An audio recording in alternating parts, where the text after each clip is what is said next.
Hello ladies and gentlemen, and welcome back to the fridge. Today's gameplay comes from a player by the name of Hackerman. Before I get on to the overview, I need to make a comment on this player and his absolutely appalling decision to sit back and do nothing while the rest of his team gets slaughtered. While he does pull off a win, this kind of gameplay is not to be celebrated or encouraged. World of Tanks is a team game, and solid cooperation should be encouraged and used whenever and wherever possible. I saw this replay on the website, and the 14 kills really stood out at me, and I thought this was going to be a really good replay to show you guys. As I was watching it, I couldn't believe what I was seeing. I almost didn't use this video, but this guy's decision, I had to show you as an example of what not to do. Anyway, enough about this rather unpleasant fellow. Let's get down to the task at hand, the Panzer IIJ. This tough as nails little tank is on sale on the Asia server right now for a rather large sum of money. So let's see what makes this thing worthy of such a large price tag.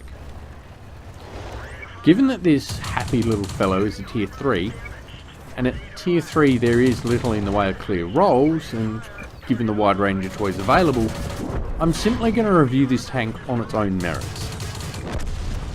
Starting with the gun, we find an auto-loading 20mm cannon with a low 23mm of penetration.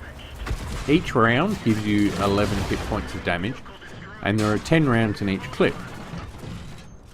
With 0.13 of a second between shells, you can dump out 110 damage very, very quickly. Once you have dumped a mag, you're ready to go again in 2.88 seconds. This gives you just over 1600 DPM.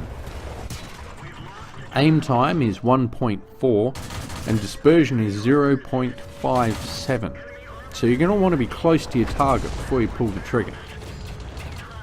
260 hit points is very well protected by 80mm of frontal armour, both on the hull and the turret, with 50mm on the sides and rear, both hull and turret same.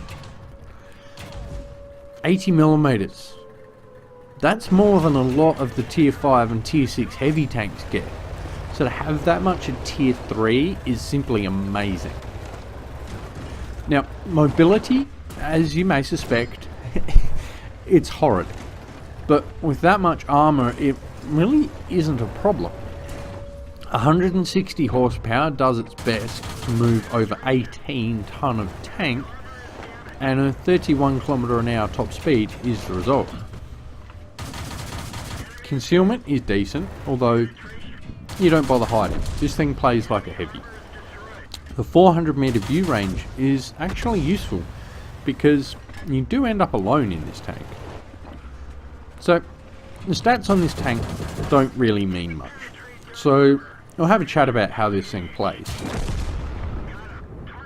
To put it simply, this little tank is a tier 3 Morse.